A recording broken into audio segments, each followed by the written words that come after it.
어떤 분들은 기초 강의니까 또 3, 4월 달에 또 하고 5, 6월 달에 또 하고 그러니까 뭐 처음에 1, 2월 달에는 뭐 그냥 가장 기초적인 것만 해라 그러는데 처음에 강의가 더 힘들어요. 처음에 강의가. 왜? 용어들을 여러분들에게 모르기 때문에 처음 오신 분들은 그 용어들을 차근차근 설명을 해야 되니까 시간이 더 걸려요.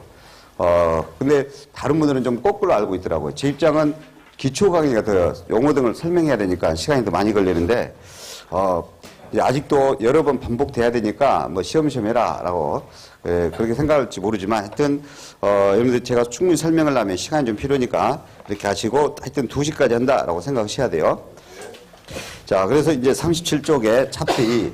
그러니까 조세 총론 부분에서 2장이에요, 2장. 자, 원래는 제 1편이에요. 1편 두 문제 출제되는 조세 총론인데, 근데 이제 그 중에서 제 2장, 이제 우리가 2장이 뭐 납세의무 성립, 확정, 그리고 소멸, 이런 내용이 나와 있습니다. 그래서 옛날 과거에는 이쪽에서 거의 출제했어요. 이쪽에서요. 과거에는. 그러나 지금 이제 최근에는 종합적으로 문제를 다 내기 때문에 이런 납세의무 성립, 확정, 소멸도 잘 정리해야 됩니다. 일단 세금이라는 것은 무조건 부과할 수는 없는 거죠. 그 세금이라는 것은 그 일정한 과세 요건, 법률에서 정해진 요건이 충족돼야 됩니다. 요건이 충족되지 않는 상태에서는 세금을 부과할 수가 없어요. 그래서 이렇게 법률상에서 정하는 과세 요건이 있어요. 우리 지난번에 과세 요건을 배웠어요. 과세 요건은 세금을 부과할 수 있는 요건으로서 납세 의무자, 과세 대상, 과세 표준, 세율, 이 네 가지를 과세 요건이라고 그랬어요. 그럼 과세 요건이 모든 세법에서 정해져 있습니다. 그럼 그런 세법에서 정한 과세 요건을 충족한 상태를 납세의무 성립이라고 그래요. 그러면 납세의무 성립은 즉 아직 세금 부과는 안 했습니다. 부과는 안 하고 부과가 가능한 시기에 불과합니다. 부과가 가능한 시기. 아직 세금이 얼마다라고 부과는 하지는 않은 상태고 단지 법률에서 정한 요건만 충족했기 때문에 부과가 가능한 시기를 납세의무 성립이라고 그래요. 그럼 하나 예를 들면 우리가 소득세 같은 경우는요. 자연인, 개인의 소득세는 누구든지 간에 원칙상 1월 1일부터 12월 31일까지 1년치 소득을 가지고 세금을 계산합니다. 1년치 소득을 가지고. 그러면 지금 10월 1일 상태를 우리가 과세 기간 중이라고 그래, 중. 1월 1일부터 12월 31일 과세 기간이라 하고 그 사이를 과세 기간 중이라고 그래요. 그럼 10월 1일 과세 기간 중에는 내 10월 1일까지 소득만 알 뿐이지 12월 말까지 소득은 다 뭘 알 수 없죠. 12월 말 과세 기간 전체 소득을 알 수 있는 것은 언제 가야 소득을 알 수 있어? 12월 31일이 되어야 소득을 알 수 있죠. 그죠? 그러면 1년치 소득을 알 수 있어야 세금을 뭐 한다? 부과할 수가 있는 거죠. 그죠? 아직 1년치 소득을 다 안 나왔을 때는 세금을 부과할 수가 없어요. 그러니까 이렇게 과세 기간이 있는 기간으로 세금이 부과되는 것은 그 과세 기간이 끝나야 돼. 끝날 때 납세 의무가 성립돼요. 끝날 때 이제 우리가 1년치 소득을 얼마인지 알 수 있다 이거죠. 그죠? 그 다음에 상속세 같은 경우는 과세 기간이 있는 것이 아닙니다. 만약에 상속세를 과세 기간 정해버리면 그 기간 안에 죽어야 돼. 그죠? 그래서 상속세 같은 경우는 과세 기간이 없어요. 그냥 그 사건, 상속 개시라는 그 사망이라는 사건이 일어나야 돼요. 그래서 상속세는 그 사건이 일어날 때 이제 납세 의무가 성립되겠죠. 언제? 사망한 때. 그리고 우리가 상속 개시일이라고 그래요. 그 상속세 같은 경우는 상속 개시일에 납세 의무가 성립됩니다. 취득세 같은 경우는 행위세라고 그래요. 행위세. 그럼 취득세는 취득세 과세되는 대상인 부동산 등을 뭐 할 때 납세 의무가 성립될까? 취득할 때죠. 등록 면허세 같은 경우는 해당 등기 등록할 때. 그죠? 참 잘하시네요. 그렇게 되는 거예요. 납세 의무 성립 시. 재산세 같은 경우는 재산세는 1년 중에서 특정한 날을 딱 정합니다. 그래서 특정한 날을 정하는 것을 과세 기준일이라고 용어를 사용해요. 과세 기준일. 재산세 같은 경우는 근데 언제 날짜를 과세 기준일 하느냐? 6월 1일 날짜예요. 그래서 이 날짜에 납세 의무가 성립됩니다. 이 날짜에. 그러면 이 날짜에 재산을 안 가지고 있으면 납세 의무가 성립할 수가 없죠. 이 날짜에 재산을 가지고 있어야 돼요. 종합부동산세도 재산세처럼 6월 1일 날짜를 과세 기준으로 합니다. 종합부동산세도. 그래서 어떤 세금은 이렇게 과세 기준일에, 어떤 세금은 상속 개시라는 그런 어떤 거래 사건이 일어났을 때, 취득하는 때, 또는 이렇게 과세 기간이 있는 것은 끝나는 때, 이때 납세의무가 성립돼요. 납세의무 성립이란 뜻만 잘 아시면 이거는 어차피 객관식이니까 해결할 수 있어요. 자, 그러면 이제 먼저 37쪽에 국세부터 나와 있습니다. 국세부터 나왔는데 또 우리 중개사 시험은 그 많은 세금에 대해서 납세의무 성립 시기를 다 물어보진 않습니다. 그 많은 세금. 그러니까 상속세나 증여세 같은 경우는 납세의무 성립 시기 시험에 안 나와요. 우리 공인중개사 시험에 다루고 있는 부동산 관련되는 그런 세목, 예? 예를 들어서 소득세, 취득세, 재산세 같은 거, 종합부동산세 같은 거, 이런 거 납세의무 성립 시기만 알면 되는 거예요. 그게 다 하는 거 아닙니다. 그래서 그 국세 쪽이 있는데 국세 쪽에서도 다 하지 말고 소득세는 알아둬야 돼요. 소득세. 소득세는 조금 전에 과세 기간이 있는 거잖아요. 그러니까 소득세는 과세 기간이 끝나는 때입니다. 근데 이거를 소득세를 어떻게 틀리게 잘 내냐면요. 소득세니까 소득이 있어야 되네. 그래서 소득이 발생하는 때 이렇게 틀리게 냅니다. 소득이 절대 발생한 때가 아니에요. 언제다? 과세 기간이 끝나는 때. 그죠? 그리고 소득세. 양도소득세도 원칙은 뭐예요? 양도소득세도 과세 기간이 끝나는 때죠. 양도소득세도. 다만 나중에 이제 예정신고를 한단 말이에요. 예정신고하는 소득세 있죠. 예정신고. 예정신고는 그 양도일이 속하는 달의 말일이 되어야 그 말일로부터 2개월 내에 신고할 수가 있어요. 그러니까 예정신고하는 양도소득세는 따로 해야 돼. 따로. 예정신고하는 양도소득세는 그 과세 표준이 발생한 그 달의 말일 이렇게 돼야 돼요. 좀 어렵죠. 예정신고. 그래서 아직까지 예정신고는 한 번도 안 나왔어요. 예정신고는. 예정신고분은 그 과세 표준이 발생한 달의 말일 이렇게 돼요. 나중에 다시 5, 6월 심화 과정에서는 예정신고를 다시 한번 써주겠습니다. 근데 예정신고까지는 할 필요는 없습니다. 일단은 소득세 그러면 언제다? 과세 기간이 끝나는 때다.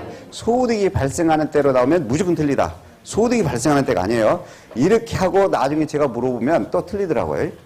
소득이 발생하는 때가 아니다. 과세 기간이 끝나는 때다. 부가가치세도 그래요. 근데 부가가치세는 출제 범위가 아니기 때문에 출제하는데 부가가치세도 과세기간이 끝나는 때인데 부가가치세는 1년에 2번 과세기간이 있어요. 1월부터 6월까지를 일기과세기간이라고 그래. 이게 6달 단위로 돼 있어요. 그러니까 1년에 2번 과세기간이죠. 그러니까 부가가치세는 앞에다가 2번이 있으니까 각이란 말 써요. 그럼 각 과세기간이 끝나는 때 이렇게 되겠죠. 그죠? 예. 부가가치세도 과세기간이 있으니까 다른 거 하실 필요 없고요. 종합부동산세는 꼭 아셔야 됩니다. 종합부동산세는 조금 전에 말했죠. 과세 기준일에 납세의무 성립돼. 언제? 6월 1일. 종합부동산세 과세 기준일에. 그 다음에 인지세도 좀 알 필요가 있어요. 인지세는 그 계약서, 부동산 매매 계약서, 임대차 계약서에는 인지세 안 냅니다. 그러니까 뭐 우리 여러분들 중개할 때 임대차 계약서 쓰죠. 거기는 인지세라는 세금을 안 내요. 그러나 부동산 매매 계약서에는 인지세를 내야 됩니다. 취득 계약서, 매도 계약서. 그럼 그 계약서를 작성할 때 납세의무 성립돼요. 계약서 작성할 때. 그래서 그걸 과세 문서라고 그래요. 문서. 계약서라는 과세 문서를 한다. 작성한 때 납세의무가 성립돼요. 인지세는 우리 이제 통장 같은 것도 인지세가 있어요. 그러면 통장 개설할 때, 과세문서 통장 개설할 때, 작성할 때 납세의무가 성립됩니다. 이 농어촌 특별세는 좀 아셔야 되는데, 이 농어촌 특별세는 틀리게 잘 나와요. 농어촌 특별세는 우리 지난번에도 조금 전에도 제가 설명했어요. 취득세 등에 따라붙는 세금이에요. 빈대부터 가요. 빈대부터 가는 거니까 그 원래 본세가 있을 거 아니에요. 그 원래 본세, 취득세 등 그 본세의 납세 의무가 성립하는 때 그래야 돼요. 본세의 납세 의무가 성립하는 때. 농어촌특별세는 언제다? 본세의 납세의무가 성립할 때. 이걸 안기려고 보다는, 농어촌특별세는 빈대부터 가는 부가세니까 원래 본세가 있구나. 그 원래 본세의 납세의무가 성립할 때 가치 납세의무가 성립됩니다. 그리고 그 가산세도 있죠. 가산세. 국세에서 가산세도 세금이라고 그랬죠? 가산세도. 그러면 소득세도 가산세가 따라붙고 부가가치세도 가산세가 따라붙죠. 그럼 이 가산세는 해당입니다. 그 가산해야 될 국세, 그 가산해야 될 국세의 납세 의무가 성립하는 때 그래요. 가산할 국세의 납세 의무가 성립하는 때 이릅니다. 자, 그리고 수시부가할 수도 있어요. 수시부가하는 국세입니다. 우리 일정한 사유가 있으면 수시부가할 수가 있어요. 일정한 사유가 있을 때.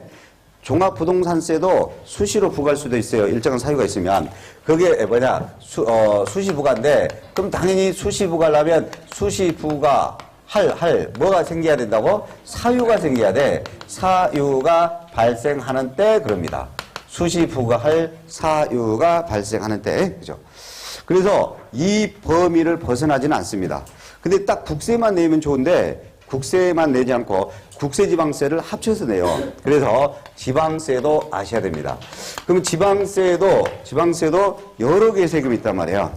여러 개의 세금이 있어요. 근데 여러 개의 세금이 있는데 몇 개 안 나와요. 취득세하고 등록면허세하고 취득세하고 등록면허세하고 재산세, 그 다음에 지방교육세.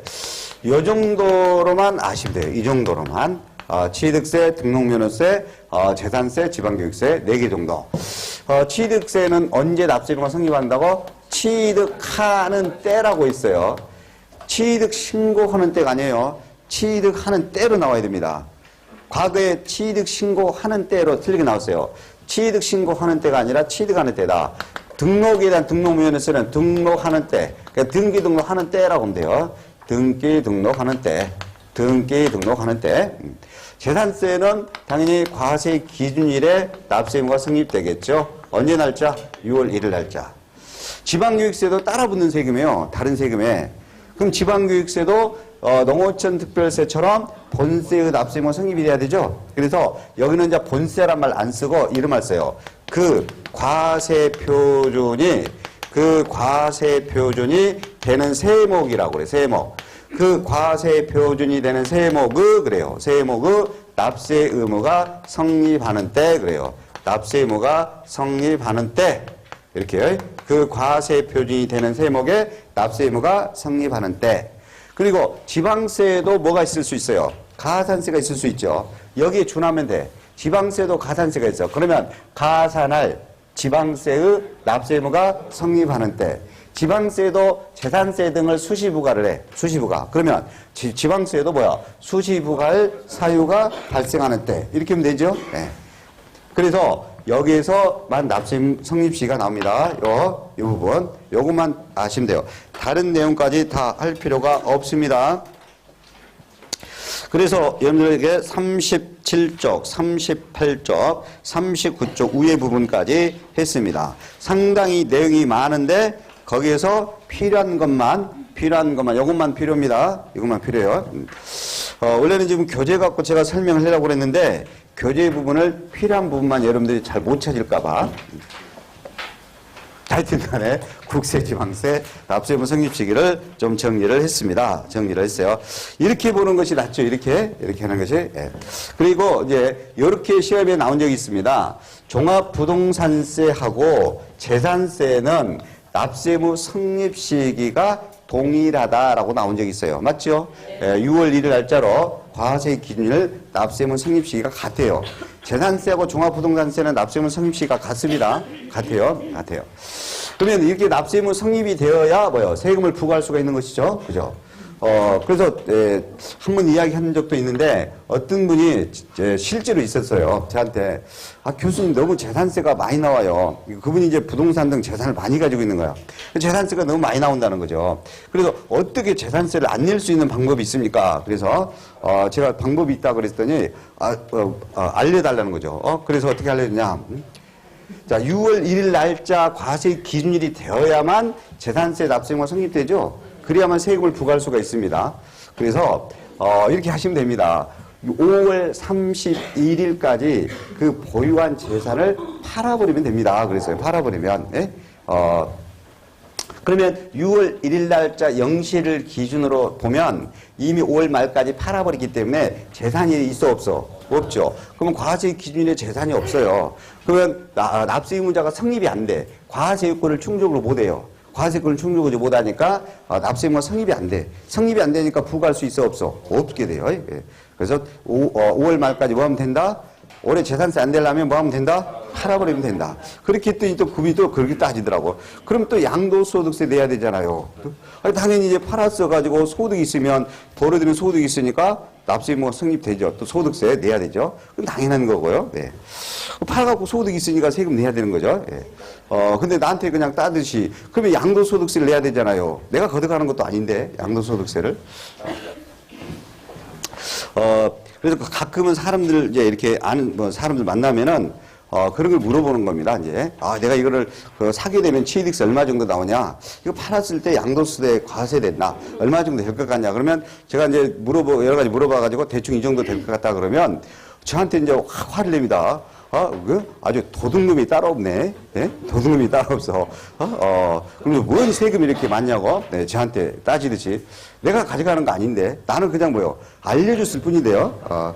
이 정도 법률에 가면 이 정도 세금이 나올 것 같다. 알려줬을 뿐인데, 그런 경우들이 좀 많습니다. 하여튼 간에 납세 의무가 성립되어야 뭐 한다? 세금을 부과할 수 있다.